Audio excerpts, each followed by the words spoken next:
Strap in, everyone, because we are diving deep today and looking at human evolution. Sounds exciting. It is.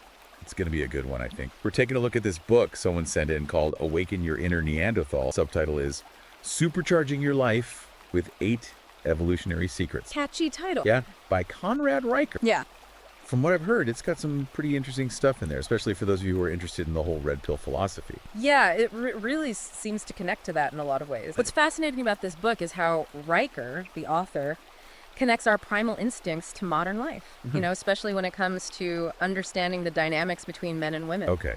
So before we go any further, I do want, just for anyone listening who may not know, when we talk about red pill philosophy, what are we talking about? What is that? Yeah, so it's a set of ideas about men and women's roles in society, and it often draws on evolutionary psychology. Okay. And it can be, a bit controversial at times. So we're going to be approaching this topic with an open mind. Right. Really just trying to unpack what's in the book. For sure. We're not here to endorse any particular ideology or anything. We're just trying to have an interesting discussion about what Riker is presenting. Absolutely. And one of the things that really jumped out at me was this whole idea of power dynamic in early human societies. Yeah. Riker really argues that back then it was all about survival of the fittest, the law of the jungle. So it begs the question, are those primal instincts still at play today? So are we talking like alpha males and all that kind of stuff? Yeah. Because it does feel like some of those dynamics, they still exist, even in a modern setting. They do. Yeah. That's exactly what Riker explores. And he uses this idea of use it or lose it mentality. He argues that those who were assertive and took charge were more likely to survive and pass on their genes. So it makes you think, is that drive still part of our DNA? Yeah. Right. It's like, even though we live in a civilized society now, there's still some of those kind of deep-seated instincts that might still influence the way we approach things. Right. Whether it's, our career or relationships or even just standing up for ourselves. Yeah, absolutely. And Riker suggests that by understanding these primal power dynamics, we can actually gain more control over our lives. Why? He even calls it awakening your inner need to tap into that primal strength. Well, there's a catchy phrase, Right. Awaken your inner Neanderthal.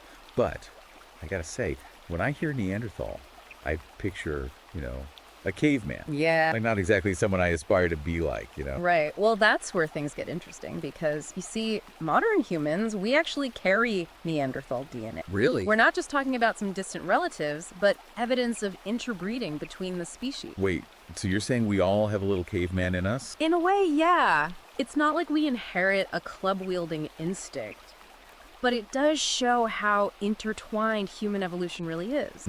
It challenges the idea that we just simply replace Neanderthals. Right. The reality is far more complex. That is kind of mind-blowing. It makes you think what other traits we might have gotten Yeah. from those ancient ancestors. Well, that's what Riker gets into. Okay. He talks about certain physical traits. So, like prominent brow ridges or adaptations to colder climates, things that could be linked back to our Neanderthal heritage. But he also suggests that some of our behavioral tendencies might also have roots in our evolutionary past. So, are we talking about things like aggression or competitiveness? Potentially, yeah. Because I can see how those traits might have been beneficial back then. Right. But do they still serve us in the modern world? That is a key question that Riker poses. He's not saying we should all go back to living in caves. Right. But he's suggesting that by understanding these primal instincts, we can actually harness them for good. So, for example, that drive to compete, that could be channeled into achieving success in your career or personal life. Okay, so we've got this primal power dynamic. We've got a little bit of Neanderthal DNA in the mix. And then we've got this idea of awakening that inner strength. Right. Where does Riker go from there? Well, he explores a fascinating question. If Neanderthals were so well adapted, Yeah, why did they disappear? that's a great point. What happened to our caveman cousin? Right. So Riker presents various theories, climate change, competition for resources, even the possibility that interbreeding with Homo sapiens played a role. It wasn't just a simple case of one species outcompeting the other. So there's kind of a whole mystery surrounding their disappearance. There is. What does Riker say about what gave Homo sapiens the edge? He points to a few key factors, and Yeah. you might find these particularly relevant, Okay. given your interest in the red pill philosophy. One is advanced communication. So Homo sapiens developed more complex language Right. and social structures, Yeah. which allowed for greater cooperation and coordination. Which I can see, especially back then. would be a huge advantage, Yeah. especially when you're trying to like build communities and defend against threats. Absolutely. All that kind of stuff. Yeah. And another factor was tool use. Okay. So from the simple throwing spear to more complex tool, Yeah.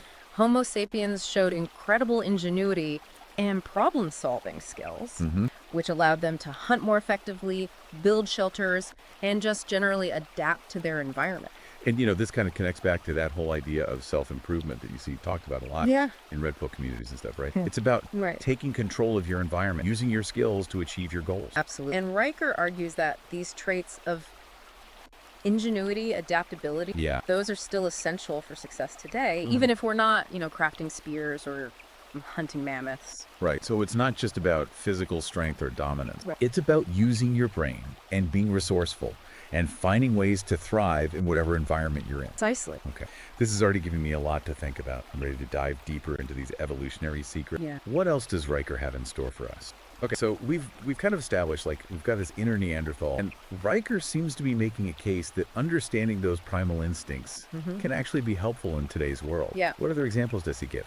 Well, he dives into some really fascinating adaptations that highlight how intertwined our biology and culture are. Take lactose tolerance, for example. Okay, lactose tolerance. So that's the ability to digest milk, right? Right. I'm guessing it's a little more than just a fun fact about our stomachs. It is. Riker explains that most mammals lose the ability to digest lactose after infancy. Okay. But a mutation arose thousands of years ago that allowed some humans to keep digesting it throughout their lives. So like a random mutation that Yeah. changed the course of human evolution.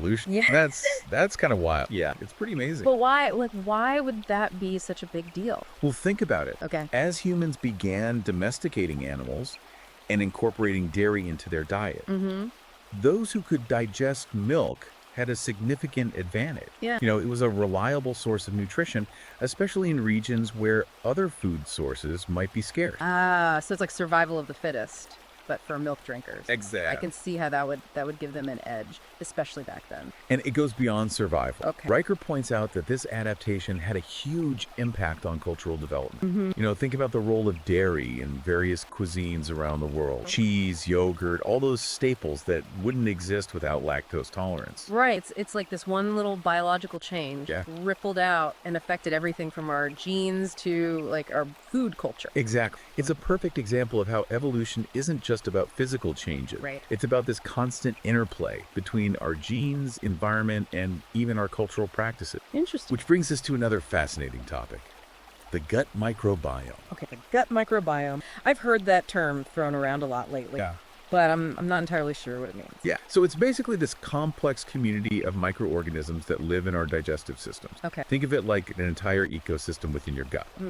And it plays a crucial role in digestion, nutrient absorption, and even immune function. So it's like having a bunch of tiny helpers in our stomachs, keeping things running smoothly. Exactly. But here's where Riker's perspective gets really interesting. Okay. He argues that our modern sterile environments may be disrupting the balance of our gut microbiomes. Interesting. Things like antibiotic overuse and processed foods might be doing more harm than good. So we're actually messing with our own evolution by trying to be too clean. In a way, yes. And this ties back into that whole red pill philosophy, emphasis on taking control of your health and well-being. Riker suggests that we need to reconnect with those primal instincts, including taking care of our gut health. So what's the solution? Should we all be ditching antibiotics and living off the land? No, it's not about going to extremes, but it's about finding a balance. Riker encourages us to be mindful of our antibiotic use, explore alternative therapies, and generally prioritize a healthy lifestyle that supports a thriving gut microbiome. Okay, that makes sense. So it's about taking a holistic approach, considering both modern medicine, but also kind of the wisdom of our evolutionary past. Yeah. I'm still curious, how does all this connect back to this idea of awakening our inner Neanderthal? Well, Riker argues that by understanding these adaptations, we gain a deeper appreciation for the resilience and adaptability of our species. Okay. We've overcome challenges, adapted to new environments, even incorporated aspects of other species into our own DNA. It's almost like we're carrying the legacy of all those who came before us, this blueprint for survival and success that's been passed down through generations. Exact. And that brings us to one of the most surprising and thought-provoking parts of the book. The role of grandmother. Grandmother. Okay, now I'm really intrigued. What do grandmothers have to do with Neanderthals and the red pill. Well, Riker dedicates a whole chapter to what he calls the grandmother hypothesis. Okay. It suggests that the extended lifespan of human females after menopause evolved to benefit the survival of their offspring and grandchildren. So those wise, nurturing grandmothers we all know and love are actually like an evolutionary advantage. Yeah. I can definitely see how, like, their support would be helpful, but how is that an evolutionary advantage? Well, think about it from a survival perspective. Okay. Grandmothers, with their accumulated knowledge and experience, would have played a crucial role in childcare, food gathering, and passing down essential skills to younger generations. It's like they were the original life coaches and mentors.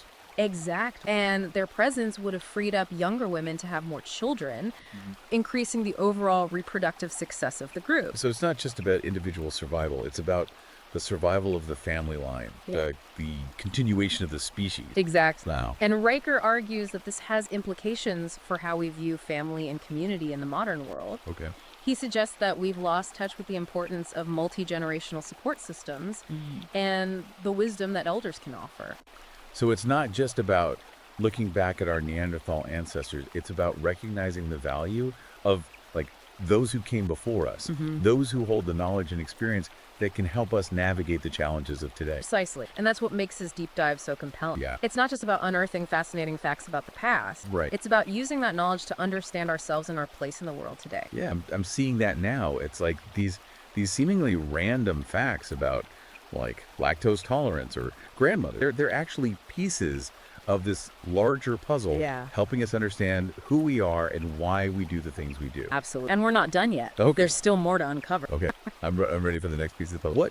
What other evolutionary secrets does Riker reveal? Okay, we've explored some pretty fascinating adaptations, from lactose tolerance to the role of grandmother. Yeah. It's clear that our evolutionary past has shaped us in ways that, we might not even realize. But, like, how do we actually apply this knowledge? What does it mean to awaken our inner Neanderthal in the 21st century? Well, that's where Riker gets really practical. He argues that many of the challenges we face today, stress, anxiety, that sense of disconnection, stem from a mismatch between our modern environment and the one we evolved to thrive in. So we're basically living in a world that's, like, out of sync with our evolutionary program. Right. That makes a lot of sense because, we're constantly bombarded with information, Right. surrounded by artificial light and processed foods.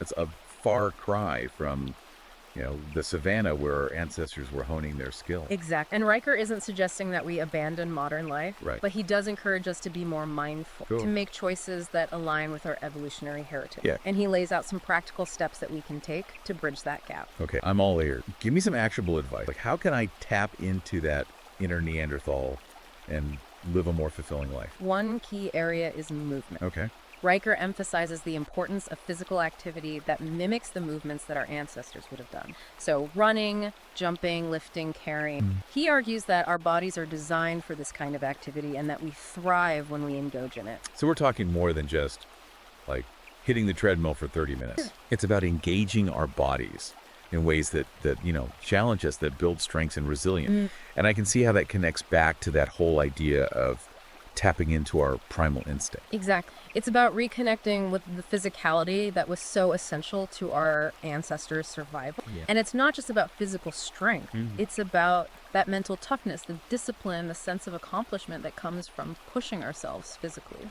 He also talks about the importance of sunlight, right? Yeah. I mean, we touched upon that earlier when we were talking about, like, skin pigmentation. Right. But it seems like it plays a much bigger role than just, giving us a tan. It does. Riker stresses that sunlight is crucial for regulating our circadian rhythms, boosting vitamin D production, even influencing our mood. He argues that modern lifestyles often deprive us of the natural sunlight we need to thrive. So get outside, soak up some sun, and let those primal instincts kick in. Yeah. I can definitely get behind that advice. Another key aspect that Riker highlights is connection. Okay. He argues that we're social creatures, wired for community and cooperation. He points back to the grandmother hypothesis Right. as evidence that strong social bonds have been essential for our survival throughout history. It's like that old saying, it takes a village. Yeah. And in today's world, where we're so often isolated and glued to screens, it's it's more important than ever to cultivate those meaningful connections. Exactly. So Riker encourages us to prioritize face-to-face interactions, to build strong relationships with family and friends, to engage in activities that foster a sense of belonging. So spend time with loved ones. Yeah. Engage in activities that foster a sense of belonging. Build a tribe that supports you and challenges you. It's all part of awakening that inner Neanderthal. It is. And finally, Riker emphasizes the importance of mindfulness. Yes. He encourages us to tap into our intuition, to listen to our bodies, to be present in the moment. And he argues that this connection to our inner selves is essential for navigating the complexities of modern life. Absolutely. It's about quieting the noise of the modern world. Yeah. Tuning into that ancient wisdom that's within us all. It's about trusting our instincts, being present, and making choices that align with our values. It's about reclaiming that connection to our primal selves, the part of us that knows how to thrive, how to adapt, how to overcome challenges. This has been an incredible journey. It has. We've explored the depths of human evolution, unearthed some fascinating facts, and really challenged our assumptions about who we are and where we come from. And hopefully you've gained some valuable insights that you can apply to your own life. Absolutely. If you're intrigued by what we've discussed today, I highly encourage you to check out Riker's book. Yeah. You can find Awaken Your Inner Neanderthal, Supercharging Your Life with 8 Evolutionary Secrets on Amazon Kindle and Google Play Books. It's a thought-provoking read that just might change the way you see yourself and the world around you. Awesome. Well, thanks for joining us on this deep dive. Until next time, keep exploring.